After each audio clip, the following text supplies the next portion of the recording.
Halo, perkenalkan nama saya Katarina Diani Putri Jumali, NPM 2020-1056, kelas 2020C, Program Studi Keperawatan, Fakultas Ilmu Kesehatan, Universitas Katolik Indonesia, Santo Paulus Ruteng. Di video ini, saya akan menjelaskan tentang konsep dasar ekologi dan lingkungan, serta konsep populasi dan komunitas. Yang pertama, konsep dasar ekologi.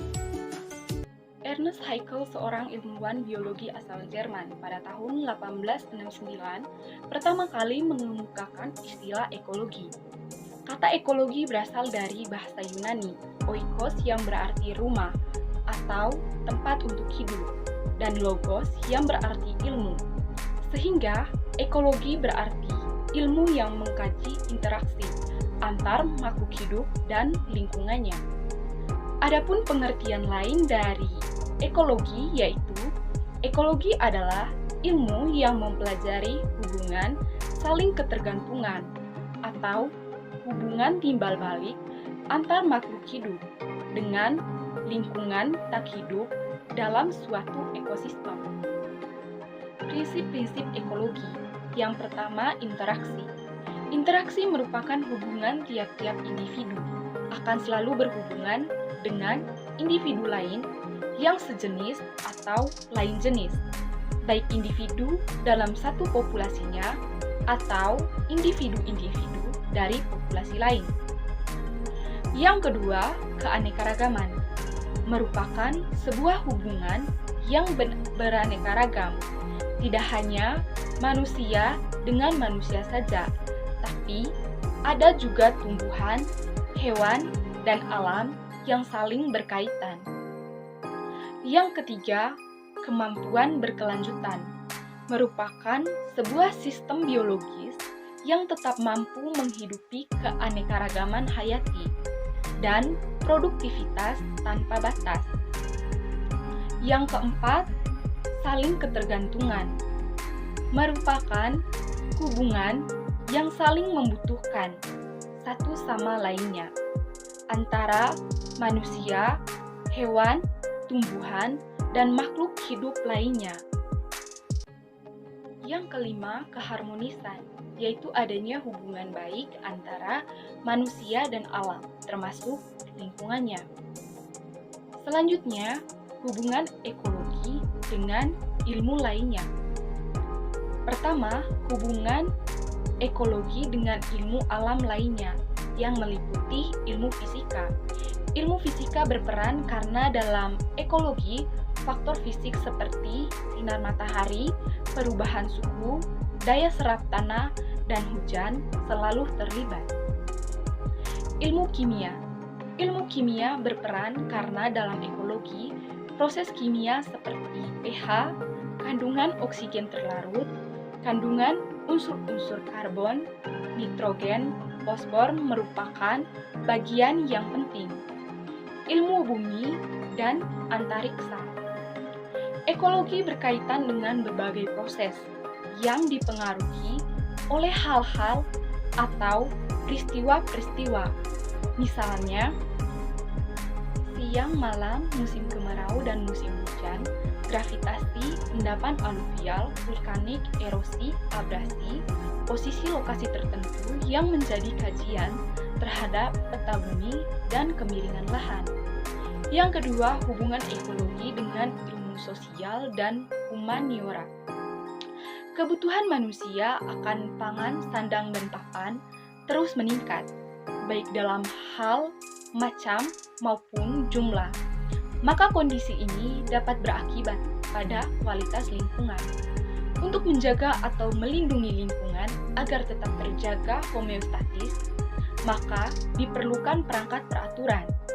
Dengan demikian, ilmu sosial dan humaniora seperti ekonomi, hukum, sosial politik memiliki peran penting, misalnya dalam hal konservasi atau upaya pelestarian alam atau lingkungan. Pembagian ekologi. Yang pertama berdasarkan keilmuan, dibagi menjadi dua, yaitu sinekologi dan autekologi. Sinekologi mempelajari hubungan satu spesies organisme dengan alam sekitarnya, sedangkan autekologi mempelajari hubungan sekelompok spesies organisme dengan alam sekitarnya. Yang kedua berdasarkan taksonomi, yang terdiri dari ekologi manusia, ekologi tumbuhan, ekologi hewan, dan ekologi mikrobial.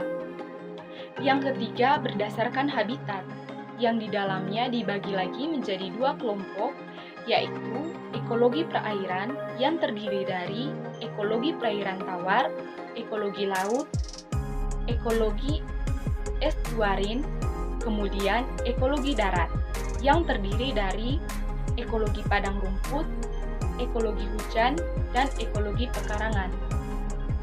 Ruang lingkup ekologi dapat digambarkan melalui spektrum biologi yang menggambarkan aras-aras organisasi kehidupan, mulai dari makromolekul, protoplasma, sel, jaringan, organ, sistem organ, organisme, populasi, komunitas, ekosistem, dan biosfer. Yang pertama, protoplasma. Protoplasma adalah zat hidup dalam sel dan terdiri atas senyawa organik yang kompleks seperti lemak, protein, dan karbohidrat. Yang kedua, sel. Sel adalah satuan dasar suatu organisme yang terdiri atas protoplasma dan inti yang terkandung dalam membran. Membran merupakan komponen yang menjadi pemisah dari satuan dasar lainnya. Yang ketiga, jaringan. Jaringan adalah kumpulan sel yang memiliki bentuk dan fungsi yang sama. Misalnya, jaringan otot. Yang keempat, organ. Organ atau alat tubuh merupakan bagian dari suatu organisme yang mempunyai fungsi tertentu. Misalnya, kaki atau telinga pada hewan, dan daun atau akar pada tumbuhan. Yang kelima, sistem organ. Sistem organ adalah kerjasama antar struktur dan fungsi yang harmonis, seperti kerjasama antar mata dan telinga, antar mata dan tangan, dan antar hidung dan tangan. Yang keenam, organisme. Organisme adalah suatu benda hidup, jasad hidup, atau makhluk hidup. Yang ketujuh, populasi adalah kelompok organisme yang sejenis, yang hidup dan beranak pada suatu daerah tertentu. Contohnya, populasi rusa di Pulau Jawa, populasi banteng di ujung kulon, populasi badak di ujung kulon, dan populasi ayam kampung di Jawa Barat. Yang kedelapan, komunitas. Komunitas adalah semua populasi dari berbagai jenis organisme yang menempati suatu daerah tertentu. Di daerah tersebut, setiap populasi berinteraksi satu dengan lainnya. Misalnya, populasi rusa berinteraksi dengan populasi harimau di Pulau Sumatera, atau populasi ikan mas berinteraksi dengan populasi ikan mujair. Yang kesembilan, ekosistem. Ekosistem adalah tatanan keseluruhan secara utuh, menyeluruh antar segenap unsur lingkungan hidup yang saling mempengaruhi. Ekosistem merupakan hubungan timbal balik yang kompleks antar makhluk hidup dengan lingkungannya, baik yang hidup maupun tak hidup, tanah, air, udara, atau kimia fisik, yang secara bersama-sama membentuk suatu sistem ekologi. Yang ke-10, biosfer. Biosfer adalah lapisan bumi tempat ekosistem beroperasi. Lapisan biosfer kira-kira 9.000 meter di atas permukaan bumi, beberapa meter di bawah permukaan tanah, dan beberapa ribu meter di bawah permukaan laut. 2. Konsep dasar lingkungan. Lingkungan didefinisikan sebagai jumlah total dari komponen benda hidup dan benda mati yang mempengaruhi dan berinteraksi dengan organisme di sekitarnya. Hubungan dan interaksi antar organisme dengan lingkungan merupakan hubungan yang sangat kompleks. Secara garis besar, lingkungan dibedakan menjadi dua komponen, yaitu abiotik atau benda mati dan biotik atau benda hidup. Komponen abiotik merupakan faktor luar yang ditimbulkan oleh komponen benda mati yang meliputi tanah, air, udara, bahan kimia, polutan, dan lain-lain. Komponen biotik adalah segala jenis faktor luar yang ditimbulkan atau disebabkan oleh organisme hidup, dalam hal ini seperti tanaman, hewan, manusia, serta mikroorganisme seperti bakteri, jamur, parasit, dan virus. Klasifikasi lingkungan. Lingkungan secara garis besar dibedakan menjadi dua macam, yaitu lingkungan alami dan lingkungan buatan. Lingkungan alami merupakan lingkungan yang ditemukan di alam, dengan segala proses yang terjadi secara alami, yang menyangkut komponen biotik dan komponen abiotik. Dalam lingkungan alami melibatkan hubungan kompleks antara iklim, cuaca, spesies benda hidup, dan sumber daya alam. Sementara, lingkungan buatan adalah lingkungan yang terbentuk akibat proses aktivitas manusia, seperti pengaturan atau penataan pertanian atau perkotaan. Berdasarkan komponen penyusunnya, lingkungan dikelompokkan menjadi 3, yaitu 1. Lingkungan akuatik. Lingkungan akuatik terbagi menjadi 2 bagian, yaitu lingkungan air laut dan lingkungan air tawar. Lingkungan air menjadi lingkungan yang paling penting bagi manusia, karena lingkungan air memberikan cakupan nutrisi dan sumber daya bagi manusia. 2. Lingkungan terestrial atau tanah. Lingkungan terestrial adalah lingkungan yang hanya ditemukan di tanah, yang menggambarkan lingkungan tanah dari pulau dan benua, serta organisme yang tinggal di dalamnya. Terdapat 6 jenis ekosistem terestrial, yaitu taiga, hutan hujan tropis, hutan beriklim sedang, tundra, gurun, dan padang rumput. 3. Lingkungan atmosfer. Lingkungan atmosfer adalah lingkungan udara yang memberikan pengaruh besar terhadap perkembangan dan kehidupan organisme. Komposisi atmosfer terdiri dari bermacam-macam gas, seperti nitrogen, oksigen, karbon dioksida, argon, dan gas inert. Selain itu, atmosfer terdiri dari uap air dan kristal es yang membentuk awan. Radiasi matahari, cuaca, komponen udara, dan polusi udara merupakan beberapa komponen fisikokimia dari lingkungan atmosfer. Ruang lingkup lingkungan, pendekatan secara multidisiplin dari kombinasi semua ilmu pengetahuan dan ilmu sosial dibutuhkan untuk memahami dan mengerti lebih dalam dasar dari masalah lingkungan, kompleksitasnya dan dampaknya. Bidang ilmu alam seperti biologi, kimia, hidrologi, fisika, zoologi, dan botani dapat menjelaskan proses alam dan dampak dari aktivitas manusia terhadap lingkungan alam. Bidang ilmu sosial dan analisis sejarah yang meliputi antropologi, arkeologi, sipil, ekonomi, geografi, ilmu politik, dan psikologi dapat digunakan dalam penjelasan bagaimana dampak manusia pada lingkungan alam dari waktu ke waktu dan antar budaya. 3. Konsep populasi. Populasi berasal dari bahasa Latin yaitu populus, yang artinya rakyat, berarti penduduk. Populasi dari suatu negara dimaksudkan adalah penduduk dari negara tersebut. Sedangkan populasi yang dimaksudkan dalam ekologi adalah populasi dari spesies-spesies atau jenis-jenis organisme. Populasi meliputi kumpulan individu-individu organisme di suatu tempat yang memiliki sifat-sifat serupa, mempunyai asal-usul yang sama, dan tidak ada yang menghalangi anggota-anggota individunya untuk berhubungan satu sama lainnya, mengembangkan keturunan secara bebas.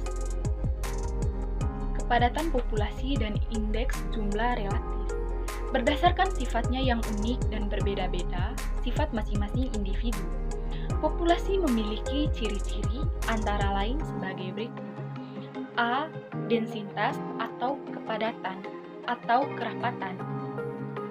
Densitas populasi menunjukkan besarnya populasi dalam satuan ruang. Umumnya dinyatakan sebagai jumlah individu atau biomas per satuan luas atau volume. 100 ekor ikan lele dumbo per meter persegi atau 25 kopepoda per liter air laut dan lain-lain. Densitas populasi dalam ekosistem dapat diukur dan ditentukan melalui dua cara, yaitu densitas kotor, jumlah individu suatu populasi per satuan areal seluruhnya. Densitas efektif atau dikenal sebagai kerapatan ekologi, yaitu jumlah individu suatu populasi per satuan ruang habitat. B. Natalitas angka kelahiran. Natalitas merupakan kemampuan populasi untuk tumbuh.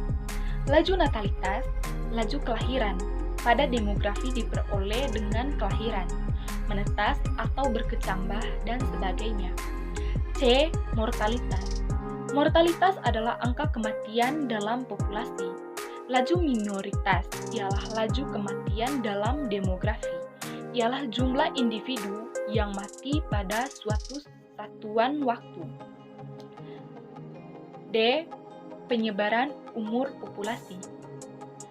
Penyebaran umur merupakan sifat penting dari populasi karena dapat mempengaruhi mortalitas dan natalitas. Perbandingan berbagai golongan umur dalam populasi dapat menentukan keadaan reproduktif yang berlangsung dalam populasi dan dapat dipakai untuk memperkirakan keadaan populasi masa depan. E. Laju intrinsik dari kenaikan alami.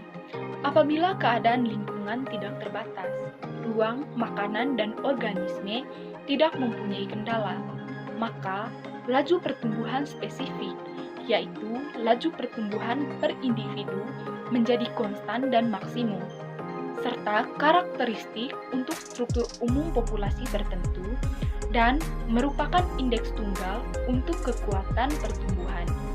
Populasi dinyatakan dengan R. Penyebaran populasi ialah pindahnya individu atau keturunan, biji, spora, larva keluar dari populasi atau daerah populasi. Ada 3 pola penyebaran populasi, yaitu emigrasi, gerakan keluar satu arah, imigrasi, gerakan masuk satu arah, dan migrasi, perpindahan keluar masuk secara periodik. Penyebaran populasi dipengaruhi oleh satu barier, misalnya sungai, gunung, lembah, dan sebagainya. 2. Vigalitas atau kemampuan gerak organisme. Umumnya, organisme dengan vigalitas tinggi akan memudahkan penyebaran, misalnya burung dan juga serangga. Penyebaran populasi yang berupa penyebaran individu memiliki 3 pola dasar, yaitu 1. Acak. Kondisi distribusi pola ini relatif jarang terjadi di alam. 2. Merata. Terjadi apabila kompetensi antara individu-individu sangat tajam dalam memperebutkan ruang hidup yang sama. 3. Berkelompok. Pola distribusi ini dapat berkelompok secara acak, berkelompok secara merata, di mana penyebaran kelompok dalam suatu daerah membagi ruang hidup yang sama dan berkelompok secara besar. 4. Konsep komunitas. Dalam ekologi terdapat suatu kumpulan populasi yang disebut dengan komunitas, di mana komunitas ialah kumpulan dari berbagai populasi yang hidup pada suatu waktu dan daerah tertentu, yang saling berinteraksi dan mempengaruhi satu sama lain. Pemberian nama komunitas dapat berdasarkan satu bentuk atau struktur utama seperti jenis dominan, bentuk hidup, atau indikator lainnya seperti hutan pinus, hutan agatis, hutan jati, atau hutan diptorans. Dapat juga berdasarkan sifat tumbuhan dominan seperti hutan sklerofit. Dua, berdasarkan habitat fisik dari komunitas seperti komunitas hamparan lumpur, komunitas pantai pasir, komunitas lautan, dan lain. 3, berdasarkan sifat-sifat atau tanda-tanda fungsional, misalnya tipe metabolisme komunitas. Berdasarkan sifat lingkungan alam seperti iklim, misalnya terdapat di daerah tropik dengan curah hujan yang terbagi rata sepanjang tahun, maka disebut hutan hujan tropis. Pola dalam komunitas. Yang dimaksud dengan pola ialah struktur yang diakibatkan oleh penyebaran organisme di dalam bidang lingkungannya dan interaksinya dengan lingkungan. Beberapa macam pola diversitas dalam komunitas. A. Pola stratifikasi, B. Pola zonasi, C. Pola aktivasi, D. Pola jala makanan, E. Pola reproduksi, F. Pola sosial, G. Pola koaktif atau hasil kompetisi, antibiotis, dan lain. Struktur komunitas. 1. Kualitatif seperti komposisi, bentuk hidup, fenologi, dan vitalitas. Vitalitas menggambarkan kapasitas pertumbuhan dan perkembangbiakan organisme. 2. Kuantitatif seperti frekuensi, densitas, dan densitas relatif. Frekuensi kehadiran merupakan nilai yang menyatakan jumlah kehadiran suatu spesies di dalam suatu habitat. Densitas atau kepadatan dinyatakan sebagai jumlah atau biomasa per unit. Contoh, persatuan luas atau volume, atau persatuan penangkapan. 3. Sintesis adalah proses perubahan dalam komunitas yang berlangsung menuju ke satu arah yang berlangsung lambat, secara teratur, pasti terarah, dan dapat diramalkan. Suksesi terjadi sebagai akibat dari modifikasi lingkungan fisik dalam komunitasnya dan memerlukan waktu. Proses ini berakhir dengan sebuah komunitas atau ekosistem yang disebut klimaks. Dalam tingkat ini, komunitas sudah mengalami homeostatis. Menurut konsep Mutakhir, suksesi merupakan pergantian jenis-jenis pioner oleh jenis-jenis yang lebih mantap yang sangat sesuai dengan lingkungannya. Interaksi antar komunitas. Dalam komunitas, semua organisme merupakan bagian dari komunitas dan antara komponennya saling berhubungan melalui keragaman interaksinya. Pertama, interaksi antar organisme. Interaksi antar organisme dalam komunitas ada yang sangat erat dan ada yang kurang erat. Interaksi antar organisme dapat dikategorikan menjadi parasitisme, adalah hubungan antar organisme yang berbeda spesies. Bila salah satu organisme hidup pada organisme lain dan mengambil makanan dari hospes atau inangnya, sehingga bersifat merugikan. Contohnya, Plasmodium dengan manusia, Taenia saginata dengan sapi, dan Benalu dengan pohon inang. Kemudian mutualisme adalah hubungan antara dua organisme yang berbeda spesies yang saling menguntungkan kedua belah pihak. Contoh, bakteri Rhizobium yang hidup pada bintil akar kacang-kacangan. Selanjutnya, komensalisme adalah merupakan hubungan antar dua organisme yang berbeda spesies dalam bentuk kehidupan bersama untuk berbagi sumber makanan. Salah satu spesies diuntungkan dan spesies lainnya tidak dirugikan. Contohnya, anggrek dengan pohon yang ditumpanginya.